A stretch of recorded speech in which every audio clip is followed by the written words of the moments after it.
Hey everybody, how's it going? So today's episode is just audio. Yeah, no video, but don't worry, we've got a solid conversation lined up, so please stick around.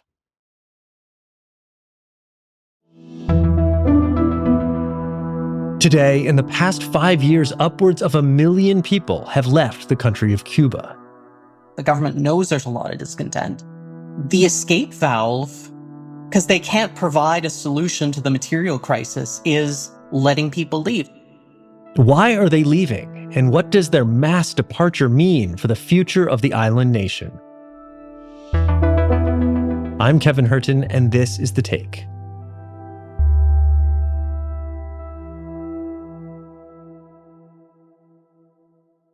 Major power blackouts have been plaguing Cuba in recent months, with officials blaming outdated infrastructure and fuel shortages at power plants. A widespread blackout swept across Havana and much of western Cuba, cutting electricity to millions on the island already grappling with chronic power shortages and a deepening economic crisis. The lack of electricity and other necessities is one of many issues that are driving Cubans to leave and find new homes outside of the country. I spoke to my guest about this back in July. My name is Andrés Pertierra, and I am an incoming 7th-year PhD candidate in Latin American and Caribbean history, specializing in post-1959 Cuba. My dissertation is on Cuba and Spain between 1975 and 1999. Well, thank you for joining us, Andrés. In a recent article of yours in Dissent magazine, you write that in the past 5 years, Cuba has experienced an outward migration flow that is pretty much unheard of in a country that's not either in a state of war or hosting refugees that are going home. Can you help us understand what that really means? I mean, not just the numbers, but what it feels like day to day for a country to lose so many people so quickly. Sure. And I'm going to start by saying we don't really even have the full understanding of the scale yet because we don't have the full numbers. We were using Cubans who had entered the U.S. via the border with Mexico as kind of a proxy for most of the immigration. But now with Trump's new policies, that goes away. The Department of Homeland Security began issuing termination notices to migrants from Cuba, Haiti, Nicaragua, and Venezuela who entered the U.S. under a Biden-era policy. Their parole and work authorizations are revoked, effective immediately. So we don't really know how many Cubans are going just anywhere else. And that is the saying in Cuba, pa donde sea, to anywhere. The Malecón, which is this beautiful seawall constructed during the first U.S. occupation of Cuba in Havana, was traditionally where couples and families would meet. You would catch a breeze, drink some, see the sunset, and it was really great. And when I was there for 8 months last year, and it was increasingly just empty. It was really haunting. The exodus is upwards of 2 million. Wow. Somewhere around there, in a country of 11 million. O morir, o llegar. Either I get there or I die. Those are my two options. I can accept dying in the hands of a coyote or during the journey, but I won't die as an old man lining up for food here in Cuba. He says the island's become a desert. Most of his friends have already left, and around half his class who began studying medicine 4 years ago has since vanished. The biggest exodus before that in a short time span was Mariel, the Mariel boat lift, as many of your listeners remember, in 1980. And that was 125,000. And now Cuba just regularly has a boat lift or two worth of people leaving the island every year. Wow. And it's young people, it's trained, educated people. I mean, people have been fleeing Cuba for decades, as you say, but what makes this recent situation stand out, to me at least, is that the emigration is taking part across all spectrums of society. A vice minister defected while on an official trip to Mexico. I mean, we're talking about the upper echelon of privilege. He was still vested with his title and powers. I mean, choosing to flee. Tell us just how hard it is to live in Cuba right now. It's been hard for a long time. Like after 1991, when the Soviet Union collapsed, wages became increasingly symbolic. Power outages, which had never disappeared, just became chronic. But in recent years, the Cuban state employees got a raise in their salaries to try and give them the beginnings of something that they could actually live on month to month. And inflation has completely destroyed that. They're back to symbolic wages again. The blackouts are the worst I have ever seen them. In the provinces, they are upwards of 20 hours a day blackouts, sometimes multiple days of blackouts. Streetlights and storefronts across Cuba went dark Wednesday as the national power grid collapsed for the fourth time in less than a year. And of course, you can't keep anything in your fridge from spoiling. Part of the problem is also that, ironically, the dollar stores, so the stores where you can go and buy stuff and it's allowed to be imported into private businesses that were permitted during the pandemic, they actually have food. So you have like supplies of powdered milk and chicken and stuff like that the state's supposed to provide that just isn't arriving at distribution points. But you have imported chicken, imported powdered milk, imported like nice goodies in these stores if you have enough money. And of course, most people don't. You have a great quote in the article. You say Cubans may not be able to vote for change on the island, but they can vote with their feet. You clearly see this emigration as a political statement, ordinary Cubans voicing their unhappiness that way. But unlike in the past, this time around, the Cuban government is not stopping people from leaving. Why is that? That's a great question. It seems to be in response to the 2021 protests and their aftermath. There was a huge national protest wave, which is completely unprecedented in post-1959 Cuba. "We're not afraid," chanted thousands of people on the streets of Havana. Protests like this one happened across the country, expressing frustration over pandemic restrictions and the worsening economic crisis on the island nation. And it took several days for the government to regain control of the streets, and they had kept having to cut out the internet because every time they turned the internet back on, the protests would come back. Yeah. So there was a lot of discontent. They used draconian measures to really just break the back of the protest wave. But protests keep happening. And so there's a lot of discontent. The government knows there's a lot of discontent. And the escape valve, because they can't provide a solution to the material crisis, is letting people leave. So they reached an agreement with the Nicaraguan dictatorship of Daniel Ortega. The Ortega dictatorship lets Cubans arrive without a visa requirement. This medical student plans to fly to Nicaragua before journeying up to the US-Mexico border. Es dentro de los que no tienen visado. Of the countries for which you don't need a visa, Nicaragua is closest to the US. That's why people fly there. So people are just going to Nicaragua constantly, or anywhere else that'll take them. And like, this is not just the young anymore. Like, I was on a plane to Colombia for a conference, and I saw a Cuban peasant who'd never been on a plane in his life, and he was just explaining to me, yeah, I'm going to go to Colombia, and then I'm going to walk. Wow. And this is a guy who should be, like, taking care of his grandkids. When walking to Mexico seems better than just living day to day in Cuba, you know, you've got a problem. I mean, there's just no hope. That's the key thing. There's no hope that things are going to get better anytime soon. More with Andrés after the break.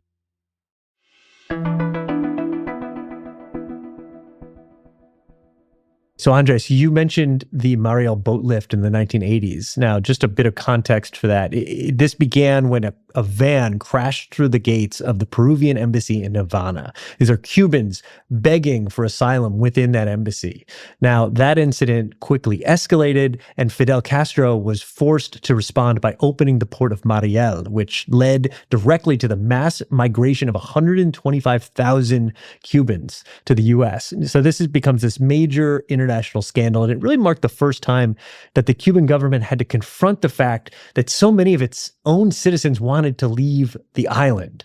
So what's changed between how the government handled that crisis and how it's responding to today's exodus? Mariel came as a surprise to the government. So the Cuban government said, well, okay, anyone who wants to leave can leave. And here you can leave out of Mariel. And then they would shame the people who'd leave. They'd throw eggs at their houses. They would organize what are called actos de repudio, acts of repudiation, where state security would help organize your neighbors to shame you and call you a gusano, a worm and stuff.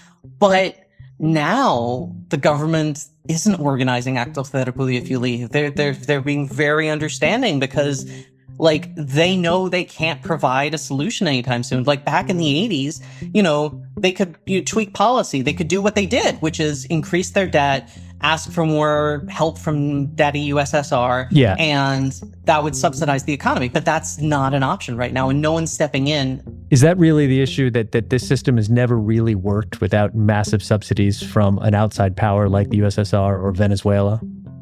Yeah, I mean, like, even this is well documented in the scholarship.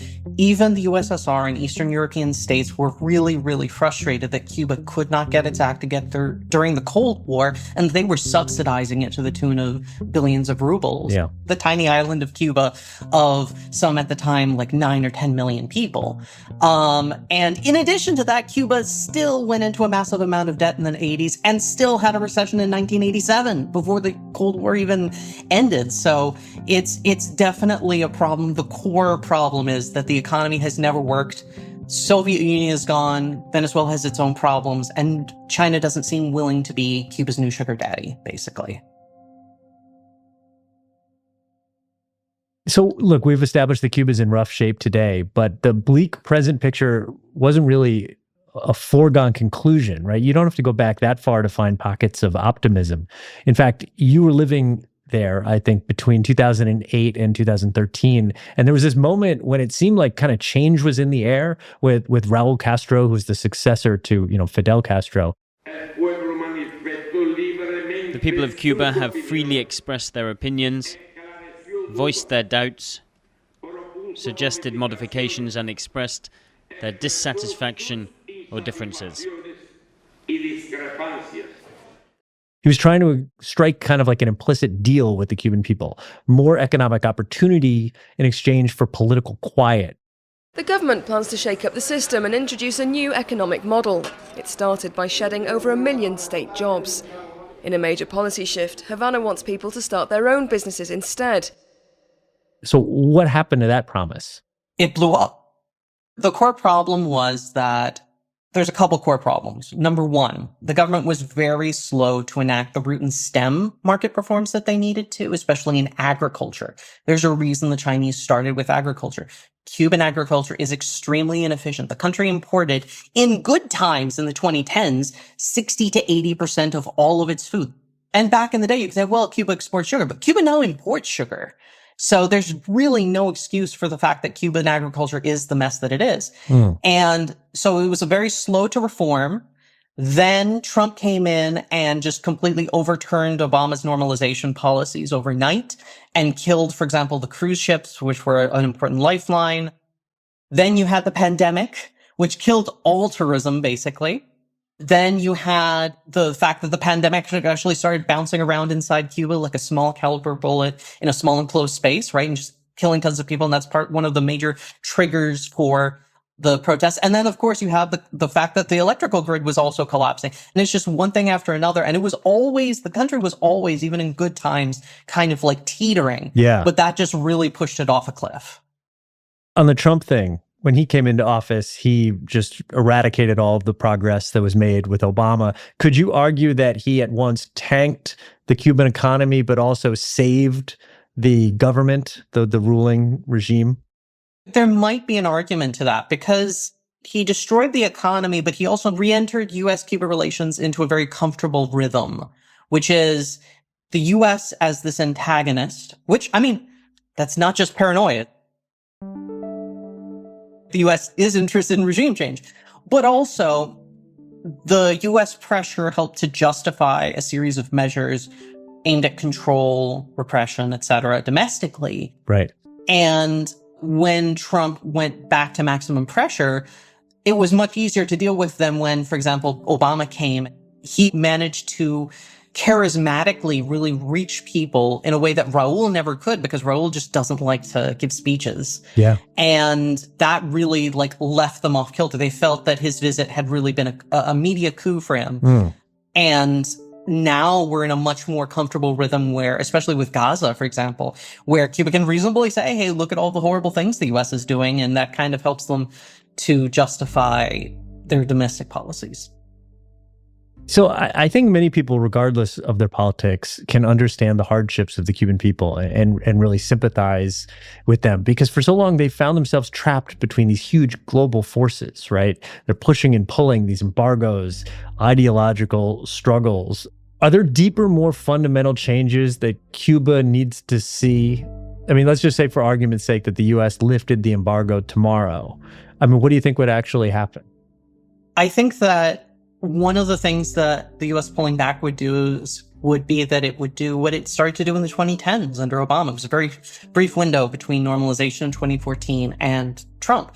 And it's, you give people the space to really advance their interests and lobby for things openly without the fear of being called U.S. agents, subversives, which is what happens right now. Like basically you have a siege mentality and the U.S. reinforces it. It's kind of like a Chinese finger trap, right? So the more the U.S. tries to pull Cuba apart, the more it reinforces the logic of we need to keep maximum control of everything because the Yankees are trying to overthrow us, right?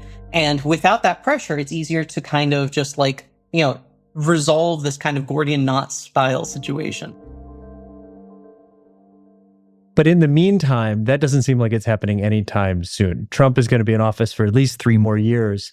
And if this island continues to depopulate at this rate, what are the consequences? Between an aging population and just the young people leaving and the fact that the birth rate has been below replacement since the late 1970s. Wow. I don't know how long the economy can run, especially for things that require really hard physical labor like, agriculture or, really hard maintenance work. You can't build ditches if you have a bad back and you're 65. It's a really increasingly catastrophic situation. And the aging population crisis is something that scares the living daylights even out of developed economies, right? But Cuba doesn't have young working people willing to come to it and then pitch into the system like developed countries do. Cuba has not really much to offer at all. And even the Chinese there was a Financial Times piece, even the Chinese are begging them privately, please reform the economy, please, for the love of God.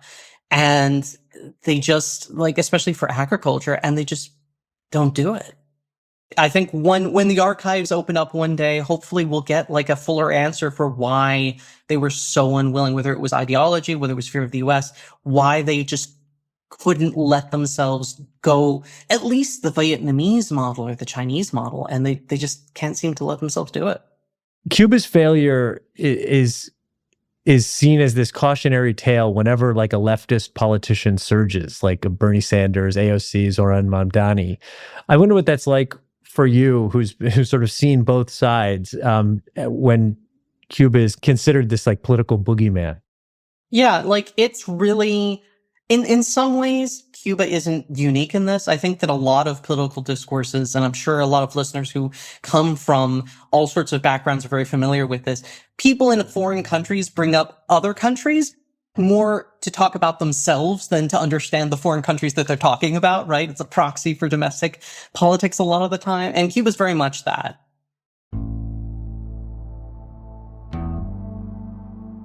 So on the right, you have this idea that any sort of vaguely social democratic candidate is going to be the next Cuba or the next Venezuela.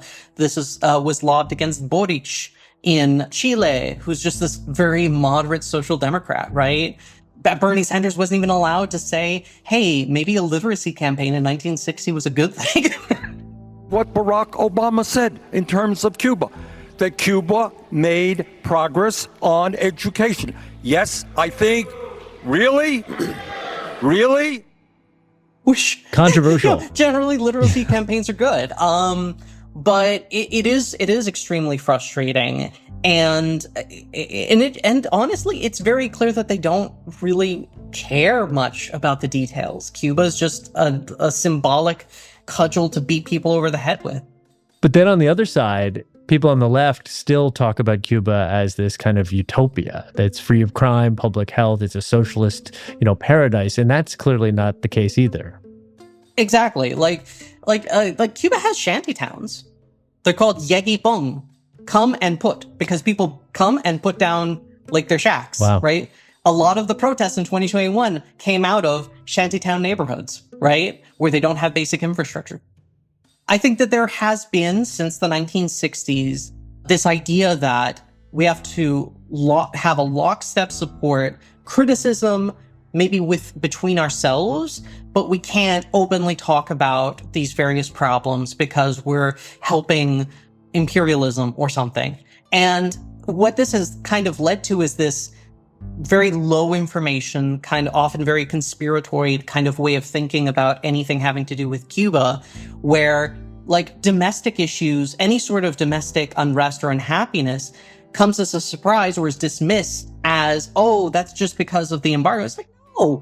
Like even the Cuban government recognizes like the past 15 years are unintelligible politically in Cuba if you don't start from the premise that the economy was not working, right? And it's not just the embargo. So it is very, very frustrating. And part of my public outreach is just trying to give people a baseline for what reality is. Well, thank God we have more scholars like you, and we'll look forward to more excellent articles, and we'll keep following your work. Thanks for coming on. Thanks for having me. And that's The Take.